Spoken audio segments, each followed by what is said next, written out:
Hello students, आज मैं आपके लिए लाया हूं दो वेक्टर का क्रॉस प्रोडक्ट कैसे निकालते हैं।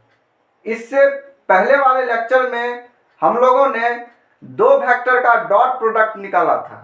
डॉट प्रोडक्ट को अदिश गुणन कहा जाता है। दो सदिशों को इस तरह से गुणा किया जाए कि उसमें सिर्फ और सिर्फ परिमाण हो, यानी मैग्नीट्यूड हो। आज हम दो सदिशों को इस तरह से गुणा करेंगे कि उन दोनों सदिशों का गुणनफल, जिसको हम क्रॉस प्रोडक्ट कहेंगे, वह एक सदिश राशि हो जाए। तो vector a cross vector b, इसको निकालेंगे। दो सदिशों का सदिश गुणनफल, इसको हम कहते हैं, यानी क्रॉस प्रोडक्ट। क्रॉस प्रोडक्ट, इसको सदिश गुणन कहा जाता है।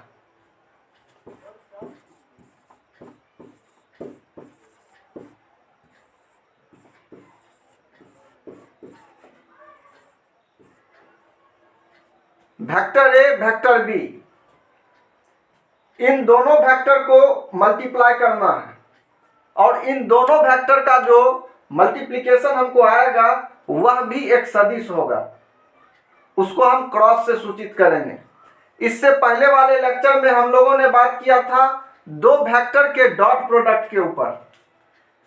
वहां vector a dot vector b दिया गया होता था, जो modulus of vector a modulus of vector b cos theta के इक्वल होता था। ये हमारा वेक्टर ए हुआ करता था, ये ओरिजिन पॉइंट, ये वेक्टर बी हुआ करता था, जिसके बीच का एंगल थीटा।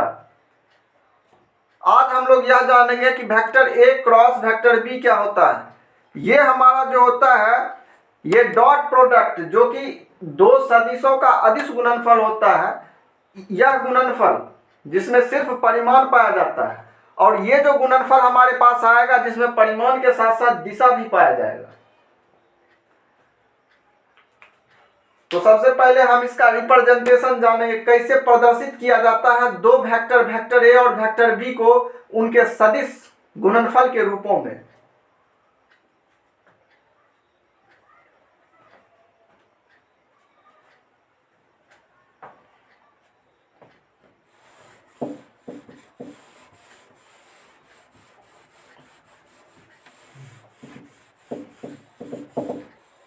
तो ज्यादा बेहतर होगा कि ये हमारा वेक्टर ए है और ये हमारा वेक्टर बी है।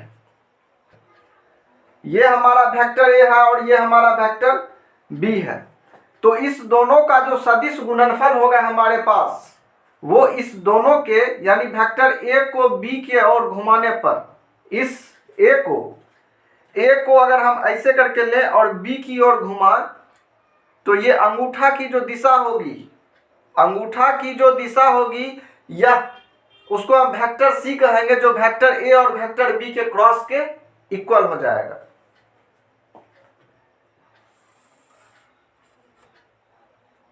ये हमारा वेक्टर सी है, जो वेक्टर ए और वेक्टर बी के क्रॉस के इक्वल हो जाएगा।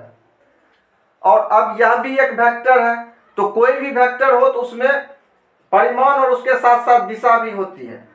तो इसका जो यूनिट वेक्टर होगा वह एन कैप कहलाएगा। इसका जो यूनिट वेक्टर होगा उसको हम एन कैप से सूचित करेंगे। और इसके बीच का जो एंगल होता है ये थीटा हमारे पास। तो वेक्टर ए और वेक्टर बी का जो क्रॉस होता है वह modulus of vector a into modulus of vector b cos theta के, कॉस थीटा नहीं, साइन थीटा के इक्वल।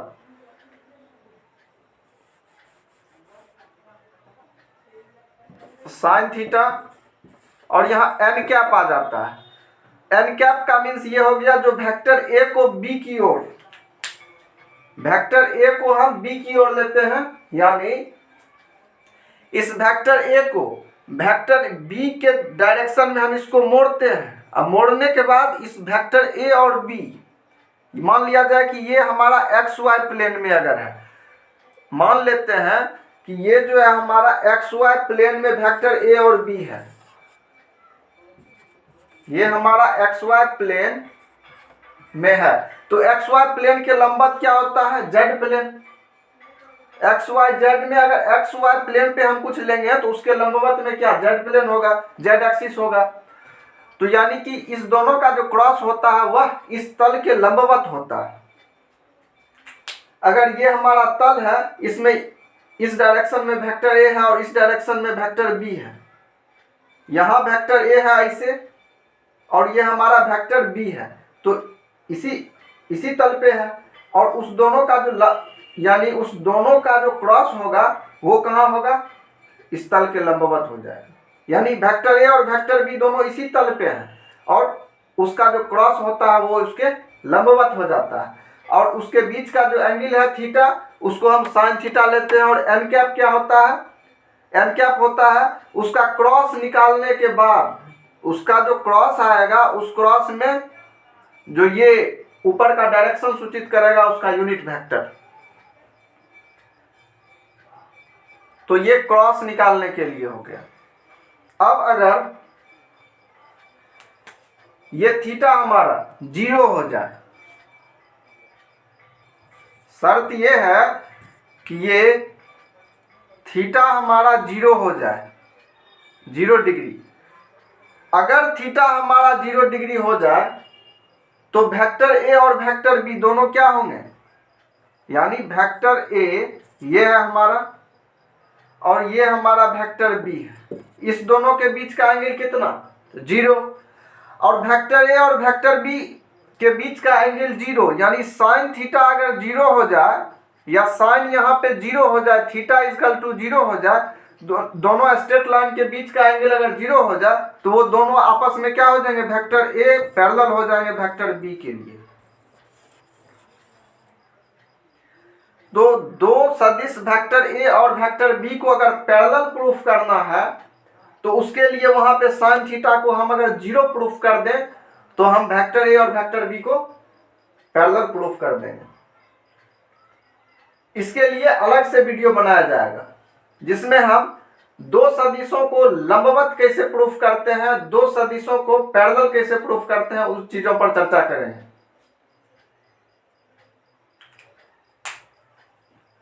अब एक प्रश्न लेकर हम दो सदिशों का क्रॉस प्रोडक्ट निकालने का प्रयास करेंगे कि दो सदिश अगर दिया गया हो तो उसका हम क्रॉस प्रोडक्ट कैसे निकाल सकते हैं। वेक्टर ए कुछ दिया गया है, वेक्टर बी कुछ दिया गया है, तो वेक्टर ए और बी का क्रॉस यानी वेक्टर ए और बी जिस तल में है उस तल के लंबवत जो निकलता है उसका क्रॉस वो हम निकालेंगे, जिसमें परिमाण और परिमाण के साथ साथ दिशा दोनों हो। इसीलिए इसको क्रॉस प्रोडक्ट कहते हैं। क्रॉस प्रोडक्ट का मतलब होता है दो सदिशों का ऐसा गुणनफल जिसमें परिमाण भी हो और दिशा भी हो। जब दिशा होगा तो आई कैप जे कैप के कैप तीनों उसमें आ जाएगा, क्योंकि आई कैप जे कैप और के कैप किस चीज को दर्शाता है, तो आई कैप जे कैप और के कैप यूनिट वेक्टर को एक्स एक्सिस वाई एक्सिस और जेड एक्सिस के अलॉन्ग प्रदर्शित करता है।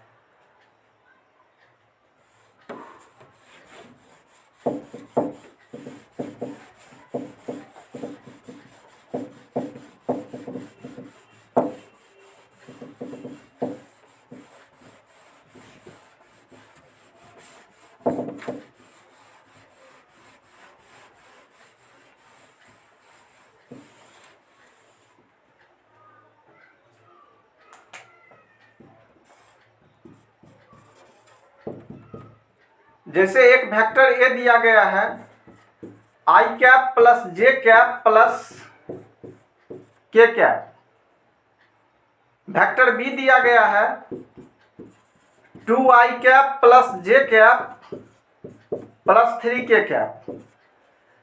तो वेक्टर ए और वेक्टर बी का जो हम क्रॉस निकालेंगे तो वेक्टर ए और बी का क्रॉस निकालने से पहले हमको डिटरमिनेंट का प्रोसेस आना चाहिए, सारणिक,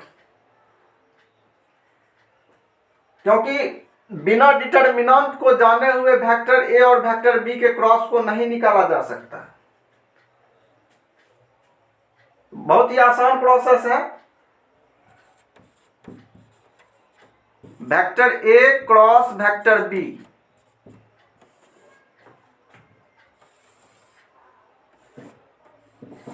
इसमें सबसे पहले आई कैप, जे कैप और के कैप, हर एक क्वेश्चन में आई कैप, जे कैप और के कैप को हम पहले ले लिया करेंगे।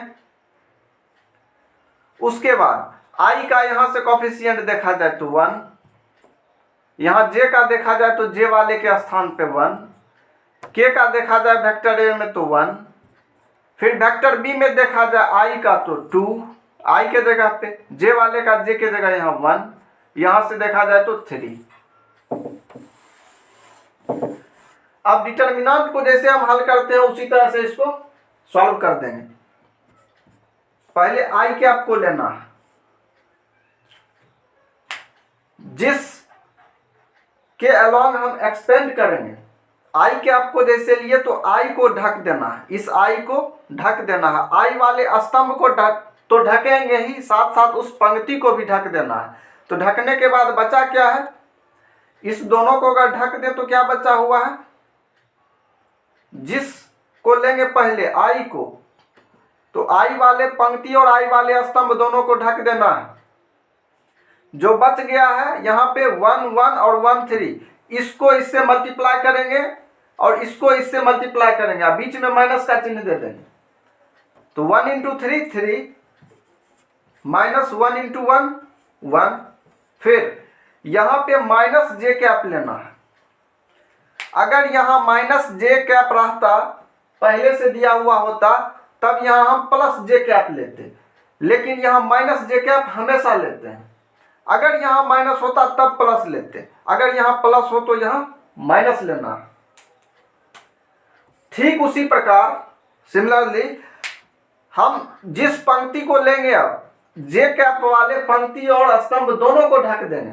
तो जे कैप का पंक्ति तो वही है और स्तंभ इसका ये ढका जाएगा। तो यहां बच जाएगा ये 1 2 और 1 3। 1 को 3 से मल्टीप्लाई करेंगे 3 माइनस 2, 1 को 3 से किए, फिर 2 को 1 से किए, क्योंकि जे वाले को हमको क्या करना है, ढक देना। तो 1 इंटू 3, आप देख पा रहे होंगे 1 इंटू 3 3, 2 इंटू 1, इसको ढकने के बाद 3 माइनस 2, और यहां लेना है के कैप, सबसे लास्ट वाला के कैप। ठीक उसी प्रकार इस पंक्ति को ढक देंगे जिसमें के है, और उस स्तंभ को ढक देंगे जिसमें के है। तो यहां से देखिए 1 इंटू 1 माइनस 2 इंटू 1, तो 1 माइनस 2। अब इसको हम सॉल्व कर देंगे। 3 माइनस 1 2 आई कैप माइनस, अब यहां पे क्या हो जाएगा, 3 माइनस 2 1, तो जे कैप इंटू 1 क्या हो जाएगा, जे कैप ही रह जाएगा। फिर यहां से 1 माइनस 2 माइनस 1, तो माइनस के cap. This is our required answer. यही ए और बी का क्रॉस होगा, यही ए और बी का क्रॉस प्रोडक्ट है, जिसमें कि आप देख सकते हैं कि आई कैप का मैग्नीट्यूड 2, जे कैप का मैग्नीट्यूड यहाँ -1 होगा, के कैप का -1 होगा, और साथ साथ आई कैप, जे कैप, के कैप भी है जो उसके डायरेक्शन को बता रहा है कि एक्स एक्सिस के डायरेक्शन में 2 यूनिट है हमारा, वाई एक्सिस के डायरेक्शन में हम -1 चल रहे हैं और जेड एक्सिस के डायरेक्शन में -1 चल पा रहे हैं। तो अब इसी तरह का हम 2 प्रश्न देते हैं जिसको आप लोगों को बनाना है।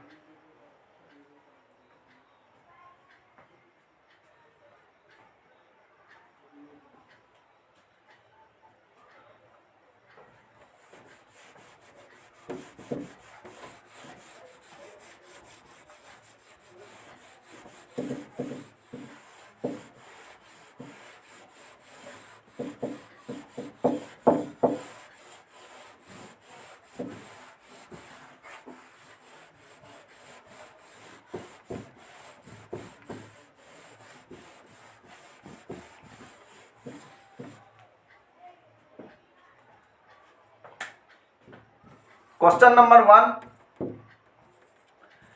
Vector A is equal to 2i cap plus 2j cap plus 3k cap,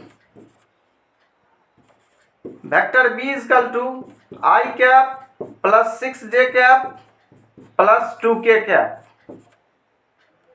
यहां पे निकालना क्या है, तो vector a cross vector b निकालना है पहले, और उसके बाद vector a dot vector b भी निकालना है। वेक्टर ए और वेक्टर बी का डॉट निकालने के लिए हम पहले बता चुके हैं, जाकर के उस लेक्चर को देखिए और फिर इसको बनाइए। और जल्द से ज़्यादा लाइक कीजिए, शेयर कीजिए, सब्सक्राइब कीजिए। Next question, question number 2, vector A is equal to i cap plus 6j cap plus 3k cap, और vector B is equal to दिया गया है 2i cap plus 6j cap plus 4k cap. यहां भी इन दोनों vector के बीच का पहले हमको क्या निकालना है, वेक्टर ए क्रॉस बी, और सेकंड निकालना है वेक्टर ए डॉट बी। तो इसको निकाल लेना है और इसको निकाल लेना है।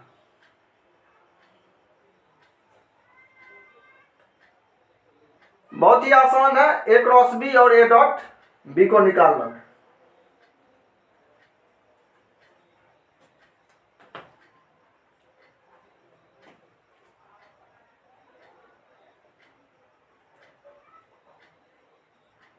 तो i cap, j cap, k cap, सबसे पहले हम इसी तरह से लिखेंगे, i कैप, j कैप और k कैप। क्रॉस निकालने के वक्त हम सबसे पहले इसको लिखेंगे। लिखने के बाद ए वाले वेक्टर का, जैसे यहाँ 2 2 3 है तो यहाँ 2 2 3 डाल देंगे। इसमें यहाँ पे कुछ नहीं है, यानी i कैप सीधा लिखा हुआ है तो यहाँ 1 है, 1 छिपा हुआ तो 162, यहाँ से नीचे में 162 लेंगे। फिर i को लेंगे, तो ठीक उसी प्रकार से i वाले पंक्ति और स्तंभ को ढक देंगे। फिर j यहाँ पे पॉजिटिव है तो वहां पे j के जगह हम माइनस लेंगे, लेकिन k में जो रहेगा हमेशा पॉजिटिव ही लेना है। अगर माइनस है तब माइनस लेंगे, लेकिन यहाँ अगर पहले से माइनस है तब वहां प्लस हो जाएगा, और यहाँ अगर प्लस है तो वहां माइनस हो जाएगा। सिर्फ इसी बात का ध्यान रखना और सॉल्व कर देंगे, बस डिटर्मिनेंट का प्रोसेस है हमारा, उससे हमारा आंसर मिल जाएगा। और इसमें i cap, j cap, k cap भी है, इसीलिए यह सदिश गुणन है।